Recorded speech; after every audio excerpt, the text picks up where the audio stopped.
l'émission, vous le savez, on a un sujet du jour et on va dire que le sujet d'aujourd'hui va transformer votre conception de l'épanouissement.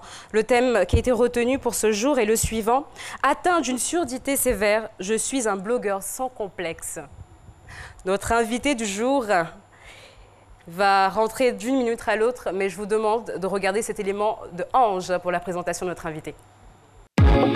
C'est Midi reçoit un malattendant. Le malattendant, c'est une personne dont l'acuité auditive est diminuée. Certains arrivent à lire sur les lèvres, c'est la particularité de notre invité. La lecture labiale est son moyen de communication. Né à Djamé, Williamsville, Zokolu Armand Blé est originaire de Daloa. Il est blogueur mode, rédacteur freelance et social media manager. Armand Blé vit avec ce handicap depuis 5 ans, pourtant il n'est pas né sourd. Qu'est-ce qui a suscité ce handicap? Comment le vit-il? Quel travail pour les sourds? Voici les questions qui restent posées. Merci Ange. Et je vais vous demander de vous mettre debout et de recevoir notre invité du jour, Blé Pokpa, que je vous demande d'applaudir.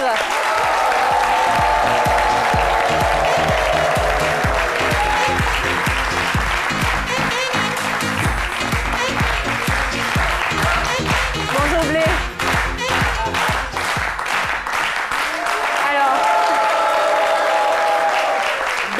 Atteint d'une surdité sévère, donc cette émission, on va prendre tout notre temps, parce qu'il arrive tout de même à lire sur les lèvres et il arrive à entendre, je ne sais pas, il a une technique bien à lui, donc on va aller tout doucement, on va prendre notre temps pour qu'on puisse échanger convenablement avec Blé. Alors je rappelle, Blé Pokpa est un jeune blogueur mode, social media, manager, rédacteur web freelance, il a 23 ans, il réside dans la commune de Yopougon et depuis son bas âge, il souffre d'un souci auditif, voilà. Mais avant de commencer l'échange avec vous, bienvenue déjà sur le plateau de C'est Midi.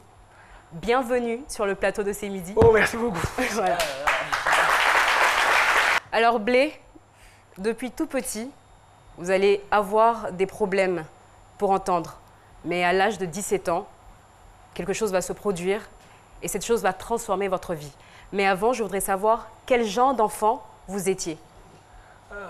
Alors, quand j'étais enfant, j'étais en fait le portrait parfait de l'enfant sage. Je n'ai pas vraiment causé de tort à mes parents. J'ai toujours été sage, studieux et je me suis toujours intéressé à la culture, à la littérature, à ces choses un peu ennuyeuses que les enfants n'ont pas l'habitude de forcément s'imprégner.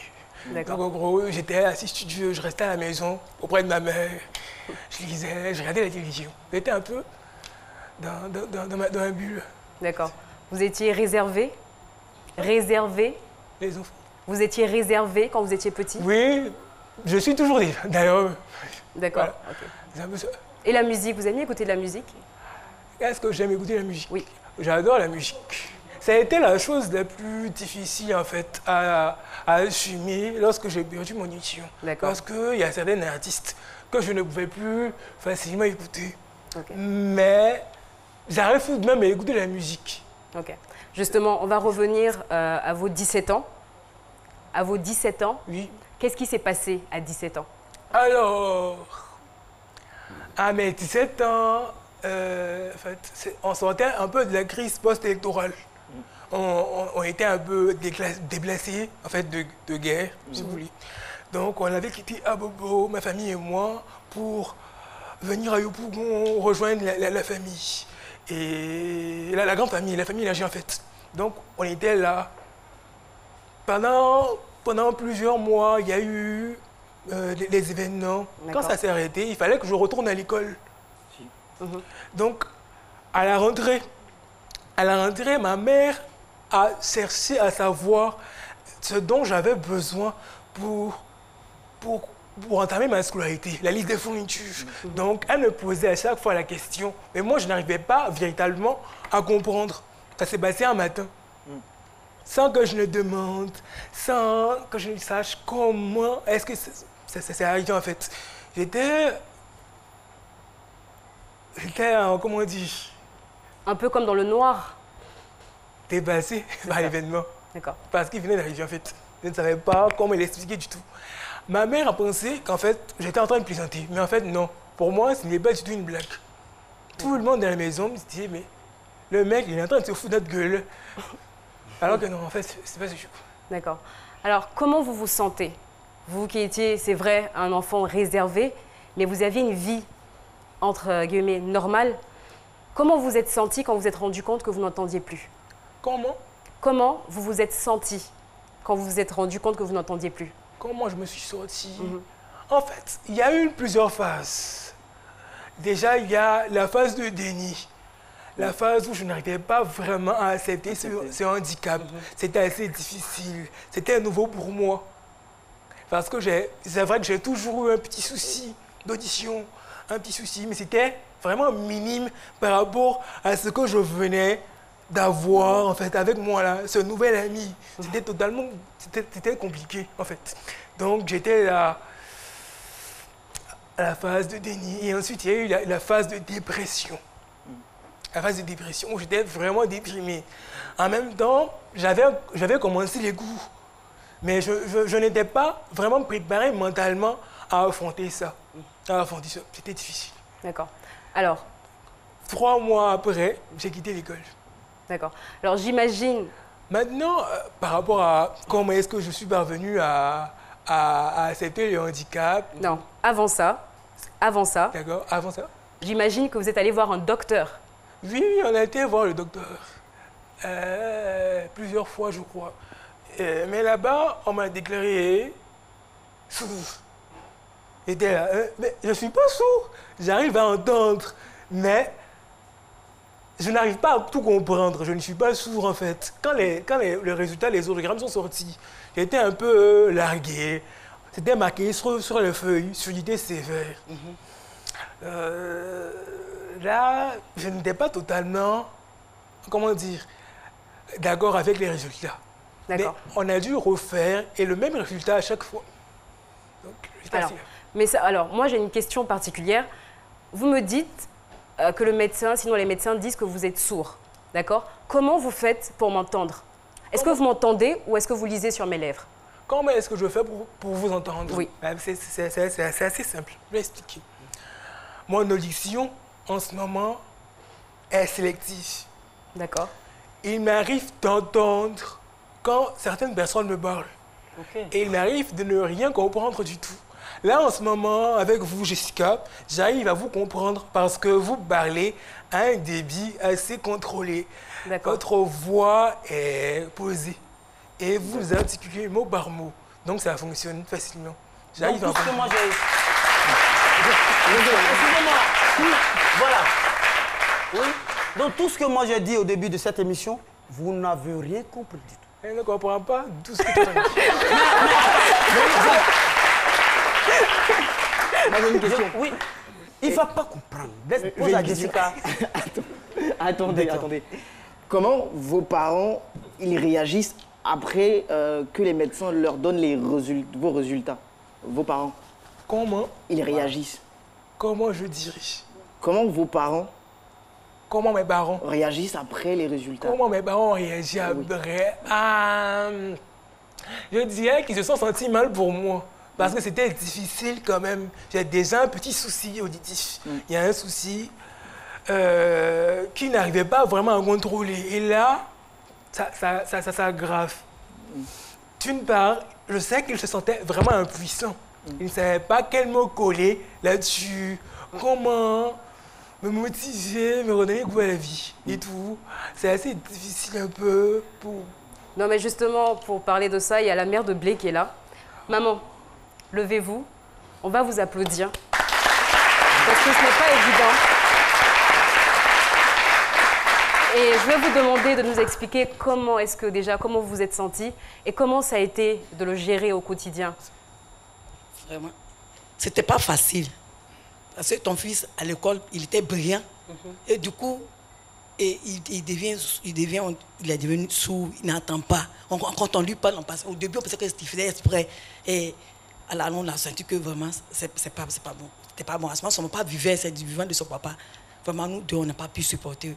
Et on a failli même, vraiment. Parce qu'il était mon fils le mieux, qui était brillant à l'école. Il était très intelligent. Vraiment, ça m'a... C'est pas facile pour moi. Et lui? Lui et moi, on s'est mis à pleurer. On s'est mis à pleurer. Oh. Mais non, faut pas.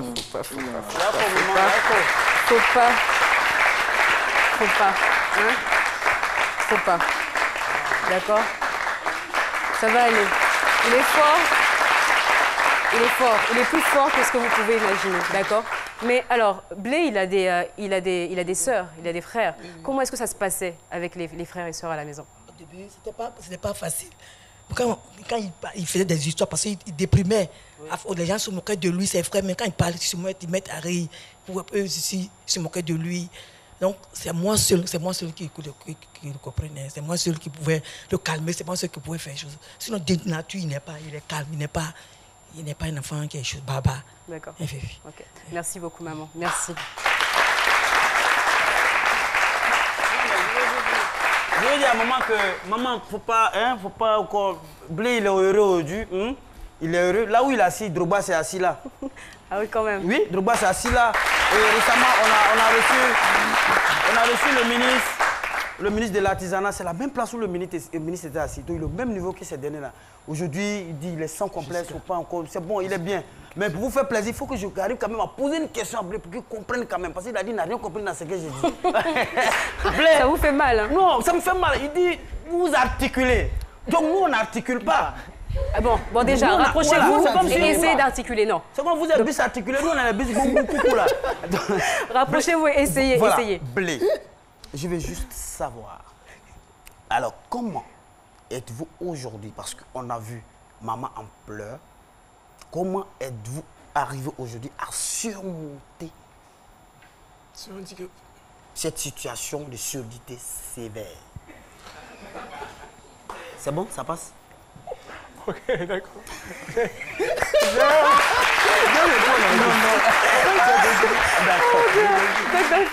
C'est compris, hein?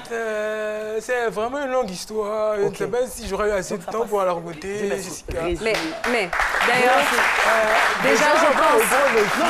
C'est des questions d'abord, avant d'en arriver là. D'accord, ok. Alors, donc, j'imagine que là, vous avez un vrai problème. Vos habitudes vont changer.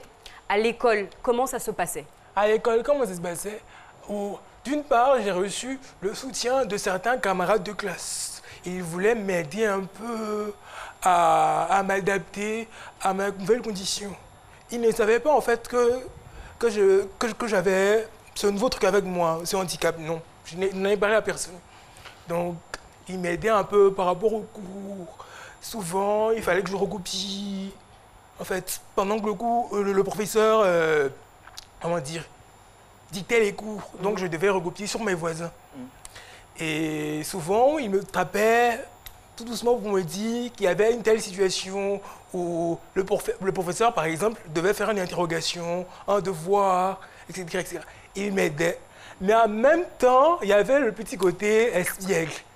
Ça, c'est un passage obligé. Les moqueries. Là, je prenais mal. À cette époque-là, j'étais une véritable éponge. C'est-à-dire que quoi? Tout m'atteignait. Je prenais les choses assez personnellement. C'était assez difficile. En fait. Et après, vous allez abandonner complètement l'école parce que vous allez laisser tomber l'école, vous allez arrêter l'école. Oui, j'ai laissé tomber l'école parce que c'était trop difficile pour moi. Trop difficile, d'accord. Je me disais que, d'une part aussi, les professeurs n'étaient pas très, comment dire, motivants. D'accord.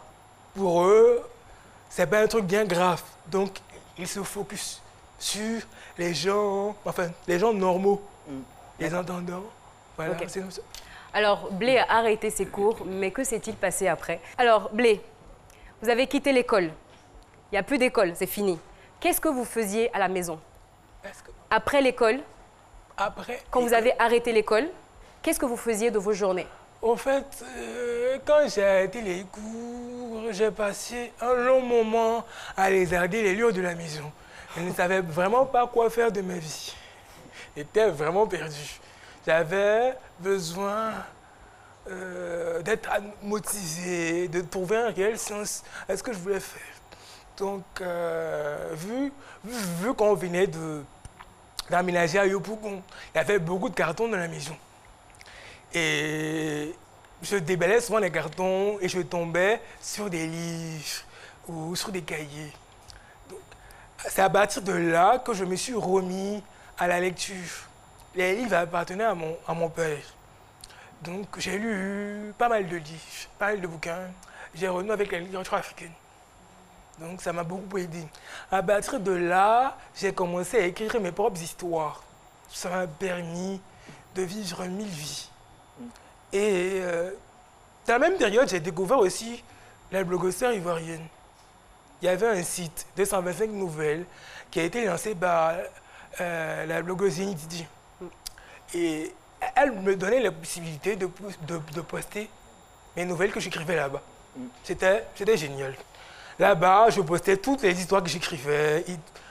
À chaque fois, j'avais des retours pour améliorer mes textes. Mon vrai but, c'était de devenir écrivain. Je voulais devenir écrivain. Je voulais sortir un livre. Ça, c'était mon but du moment. C'était la motivation, le petit truc du moment qui allait m'aider en fait. Donc, j'ai écrit beaucoup d'histoires, j'ai publié sur le site. Et j'ai vu qu'à cette période, il y avait beaucoup de gens qui ouvraient des blogs. C'était un petit boom sur le web ivoirien. J'ai décidé d'ouvrir mon propre blog aussi pour poster directement mes histoires.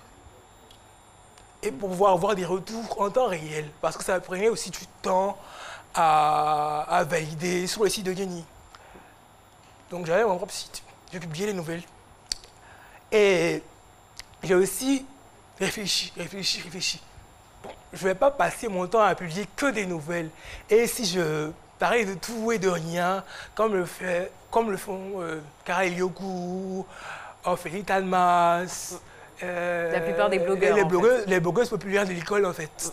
Donc j'ai fait ça et ça a commencé à connaître les sociaux. J'ai été sollicité pour écrire pour des webzines. J'ai aussi eu mon expérience en tant que petite main pour des sites en ligne, toujours en ligne, uniquement le digital. Ça c'est dans mes débuts. Donc là, mon expérience professionnelle était en train de s'accumuler. Même si souvent j'écrivais pour des sites bénévolement, je le faisais avec le cœur, avec tout mon amour. J'avais déjà cette passion pour la mode là, mais je n'assumais pas vraiment.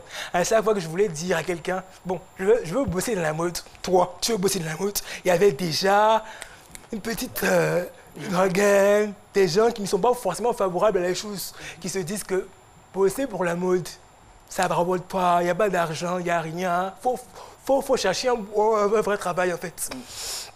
Donc, lors de la Digital Week à Abidjan, il y a une amie qui m'a dit « Est-ce que tu blogues sur la mode ?» Elle m'a posé cette question-là. J'ai tout de suite trouvé ça comme une insulte. Parce que pour moi, les blogueurs mode sont assez superficiels. Ils ne postent que des photos de leur look, en fait. À cette époque, c'est ce que je pensais, les blogueurs mode. Mais après, j'ai discuté avec mes amis et ils m'ont dit, oui, tu as le profil d'un blogueur mode, mais tu n'es pas dans l'outfit. Tu n'es pas le genre de blogueur qui va, comment dire, publier les photos de ses vêtements, non. Mais tu as le profil, en fait, d'un blogueur qui peut traiter des dossiers de fond sur la mode. D'accord. Et c'est exactement ce qui va se passer. C'est que vous allez créer votre blog et vous allez parler de la mode africaine. Oui. Vous allez développer des thèmes autour de la mode africaine pour la faire connaître. Qu'est-ce que vous faites exactement avec votre blog? Comment? Qu'est-ce que vous développez sur votre blog? Est-ce que je développe? Qu'est-ce que vous développez sur le blog? Qu'est-ce que je deviens? Qu'est-ce que vous développez dans votre blog? Qu'est-ce que je développe dans mon blog? Ouais, exact. Alors, en début d'année, après plusieurs années, après un temps de laxisme, j'ai décidé de relancer mon blog et de parler exclusivement de mode africaine. D'accord. Pour pallier un peu, comment dire, à un besoin dans l'industrie locale et africaine aussi. D'accord. En Afrique francophone, il n'y a pas réellement de blogueurs mode qui puissent traiter de vrais dossiers comme ça, comme je voulais le faire.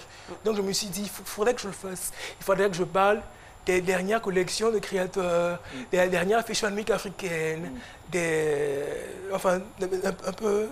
En tout cas, de toutes les informations tout le background autour de avec les designers, comment est-ce qu'ils font pour vendre, où est-ce qu'il faut trouver l'événement de créateurs, etc., etc. Et justement, je pense que votre travail a été récompensé récemment. Vous avez reçu un prix, le prix de la révélation du blogging ivoirien lors des Ivoire Blog Awards. Et ça, franchement, ça s'applaudit. Vous avez travaillé malgré ce que les gens peuvent appeler un handicap. Vous avez travaillé et vous avez donné le meilleur de vous-même. Et tous vos amis, je pense que la plupart de vos amis sont assez impressionnés par votre talent. On trouve que vous avez une plume assez extraordinaire. Moi, j'ai pu lire un tout petit peu vos blogs et c'est assez intéressant. Alors, Blé, vos amis qui sont fiers de vous, ont tenu à vous envoyer un message. On regarde.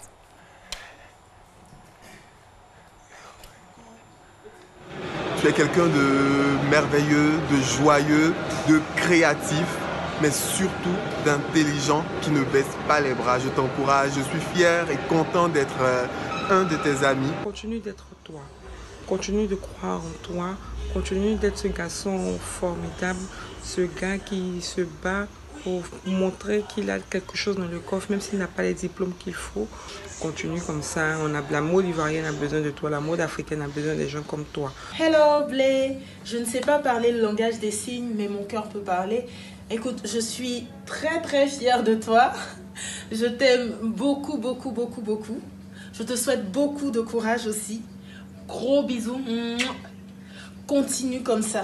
Bravo Blé.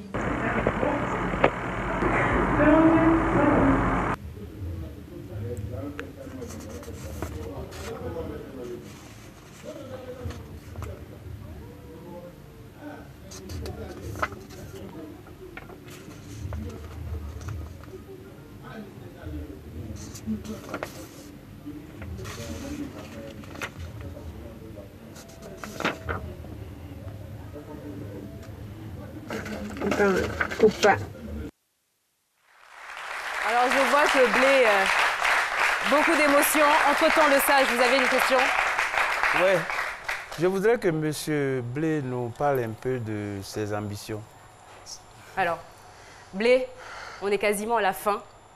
Aujourd'hui déjà, comment vous vous sentez et quelles sont vos ambitions? Quels sont vos projets pour la suite? Comment est-ce que je me sens? Aujourd'hui, est-ce que vous vous sentez plus épanoui, plus d'assurance en vous? Comment est-ce que vous vous sentez?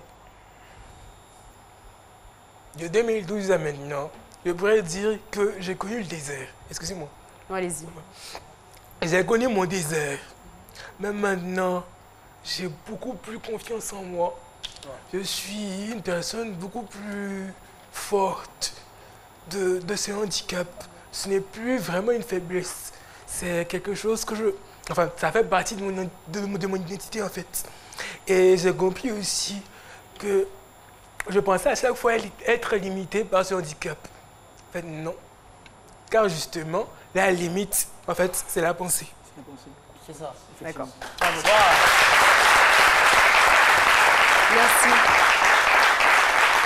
Merci infiniment d'être venu. Ça nous a fait plaisir de vous recevoir. Et à travers votre témoignage, on comprend que finalement, on doit s'attacher aux choses les plus essentielles. Et même si on pense ne pas tout avoir, on peut faire des choses extraordinaires avec le peu qu'on pense avoir. Merci Blé, merci d'être venu. Merci infiniment.